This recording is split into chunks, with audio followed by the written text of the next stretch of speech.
So what's up? Magandang umaga sa inyong lahat mga kamamay. So nandito na naman ako, Mamay Love Advice, upang magbigay sa inyo ng ilang mga tips, ilang mga bagay na maaari nyong gamitin sa inyong buhay pag-ibig. Ayan. So nababasa ko dito sa mga comments, ang dami niyo pong problema sa inyong buhay pag-ibig. Pero itong ating magiging topic is galing na naman sa isang subscribers natin na nagtatanong. So ang ating magiging topic ngayon mga kamamay is mga bagay na dapat mong gawin upang sa ganon is laging maging available sa'yo ang isang lalaki. Okay? Kung sa tingin mo, ang asawa mo, ang partner mo, ang jowa mo is nawawala na ng oras sa'yo, hindi mo na mahagilap, hindi mo na mayaya. Kung dati-rati, nagde-date pa kayo, lumalabas pa kayo, sumisimba pa kayo, ngayon hindi na. Ngayon, ang dami na niyang dahilan, ang dami na niyang palusot sa'yo, wag lang makasama. Kesyo, may gagawin daw siya, marami daw silang gagawin ng kanyang tatay, okay, and many more to mention ng mga dahilan sa iyo. Dati-rati naman nung una, nung naliligaw pa lang sa iyo, wala siyang dahilan na ganyan. Kung kayo ay lalabas, kung niyaya mong pagsimba, sumasama ka agad. Pero bakit ngayon? Nawawala na siya ng oras sa iyo. Hindi na siya available palagi sa iyo. Para na lamang na ibang bagay na ang priority niya at hindi na ikaw. Mga bagay na inuuna niya at hindi na ikaw. Kaya mga girls, mga kamamay, eto nga at ginawan ko na ng tips o ng video ang mga bagay na kailangan mong gawin para maging available sa iyo palagi ang isang lalaki. So napakagandang topic nito, napakagandang pag-usapan, pero bago natin simulan yan, don't forget to click the subscribe button and notification bell para lagi po kayo maging updated sa lahat ng mga love advices na maaari kong i-share sa inyo. So huwag na natin masyadong patagalin mga kamamay, ano nga ba yung mga bagay na kailangan mong gawin para or upang maging palaging available sa iyo ang isang lalaki. So number 1, huwag na huwag mong ibibigay ang lahat. Especially mga girls, huwag na huwag niyo munang ibibigay ang lahat-lahat sa inyo. Bakit? Eto, lilinawin ko. Ang mga lalaki, magaling sila sa umpisa. Magaling sila sa una, magaling sila sa simula. Lahat sila nag-e-effort, lahat binibigay ang gusto mo, lahat ng kailangan mo ilalapit sa iyo. Bakit? Kasi nga meron silang gustong makuha sa iyo. Kaya mga kamamay, wag na wag mo munang ibibigay ang lahat-lahat sa iyo. Especially yung diamond mo. Never o wag mo munang ibibigay kung hindi pa naman tamang panahon, tamang pagkakataon, wag na wag mo munang ibibigay. Hayaan mo muna siyang magpakahirap, hayaan mo muna siyang mag-effort, hayaan mo muna siyang magtiis ng ilang taon bago mo, okay, ibigay ang diamond mo. Kasi po, karamihan o kalimitan sa mga lalaki ngayon, lahat sila halos pare-parehas na, halos lahat hindi ko nila lahat. Pero kapag nakuha nila ang gusto nila sa isang babae, bigla silang magbabago. Ulitin ko, bigla silang magbabago. Bigla silang naglalaho. Okay, bakit? Kasi nakuha ka na nila Nakuha ka na nila yung iyong iniingatan, nakuha na nila. Kaya ano pang hahabulin nila sa inyo?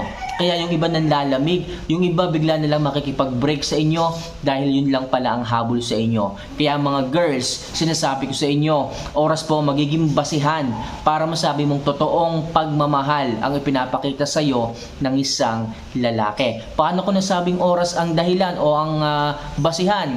Kasi po kapag ang isang lalaki is marunong maghintay, taon, dekada, na hindi mo pa ibinibigay ang iyong yan, ibig sabihin, siya yung totoong nagmamahal sa'yo. Pero kung ang isang lalaki is nainip, matapos mong sagutin at hiningi yung kailangan niya at hindi mo ibinigay, bigla na lang nagpaalam, ibig sabihin, wala siyang totoong pagmamahal. Ibig sabihin, meron lang siyang habol sa'yo. Paano na lang, kung paano, ibinigay mo na lang ng maaga yung tinatago mo. Di, kawawa ka, na ibigay mo sa maling tao. Nung maibigay mo, bigla na lang naglaho, bigla na lang hindi nagparamdam. Saan mo ngayon nahabulin yan? Di ba? So kaya mga kamamay, sinasabi ko sa inyo mga kamamay, para laging maging available sa iyo ang isang lalaki, huwag mong ibigay ang lahat. Kapag hindi mo ibinigay ang lahat, hahabol-habol yan sa iyo. Kahit anong yaya mo, kahit anong pakiusap mo, kahit anong iutos mo, kahit anong sabihin mo, susundin yan. Bakit? Kasi may gusto siyang makuha sa iyo. At ang gagawin mo naman mga girls, mga kamamay, huwag mo munang ibibigay. Hayaan mong bumilang ng taon, hayaan mong mainip, hayaan mong mag-isip. At kapag kaya nainip at umalis at tinatakot ka pa, hayaan mo lamang. Okay? Hayaan mong maburo yan. Hayaan mong agiwin yan. Walang masama. Basta sa tamang tao. Basta sa tamang panahon. Kaya mga kamamay, sinasabi ko sa inyo, para laging available sa iyo ang isang lalaki, para isang yaya mo lang sa kanya, sumama na.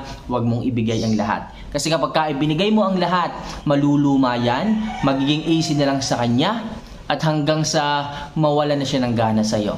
Bakit mawawala ng gana? Nakuha na Nakuha na ang bibingka. Nakuha na yung tinatago at ibinabalot mo. Kaya ano pang habulin sa'yo? Kaya ano pang dahilan para magbigay ng oras sa'yo? Nakuha na niya ang gusto niya. Kaya yan ang number 1 tips ko sa inyo mga kamamay. Huwag niyo munang ibibigay ang lahat-lahat. Okay? So number 2, para laging maging available sa iyo ang isang lalaki. Laging mag-improve at laging magpaganda. Mahalagang gawin nyo ito mga kamamay. Mahalaga sa isang babae ang palaging nag-aayos, palaging nag-i-improve, palaging pinapaganda ang sarili. Sino ba namang lalaki ang magbibigay ng oras sa isang babae kung nakikita niya na ang babae ay syuangit, na ang isang babae ay hindi nag-aayos, na ang isang babae ay losyang.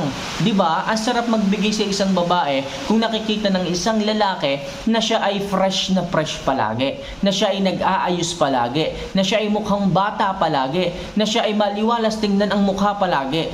Diba? So mga girls, kung gusto mong laging maging available at gustong-gusto ng lalaki na samahan ka, na makasama ka, ipakita mo naman na ang kanyang sasamahan ay maayos, maganda, mabango, presentable. Hindi yung nagpapabaya sa kanyang sarili, nagpapabaya sa kanyang itsura.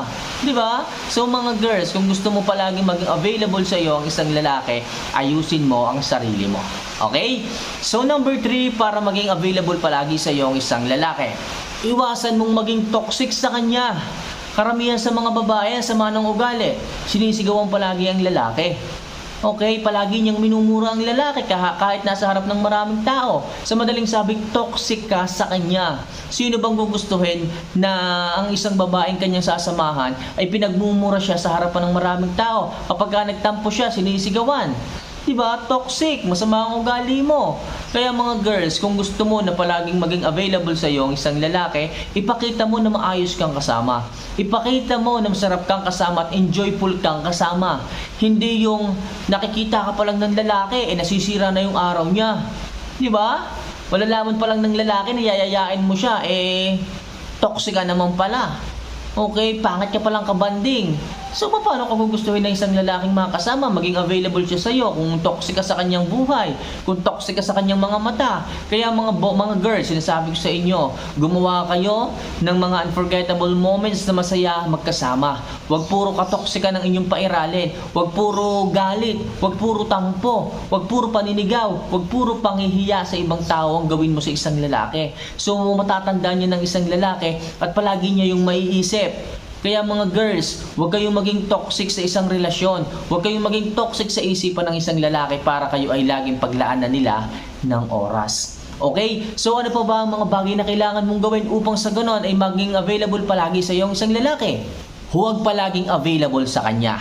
Okay? So, practicein nyo to mga kamamay. Huwag palaging maging available sa kanya. Magpaka-busy ka sa trabaho mo. Magpaka-busy ka sa negosyo mo. Magpaka-busy ka sa karir mo. Magpaka-busy ka sa pag-aayos ng sarili mo. Ang hirap kasi sa atin mga kamamay, hindi natin bigyan ng pagkakataon na tayo yung hanapan ng lalaki ng oras. Kalimitan, mga babae ang kaagad-agad nagbibigay ng oras sa isang lalaki. Papaano? Lagi niyong tinatawagan, lagi niyong kinukulit, lagi niyong chinachat, lagi niyong binibidyo call.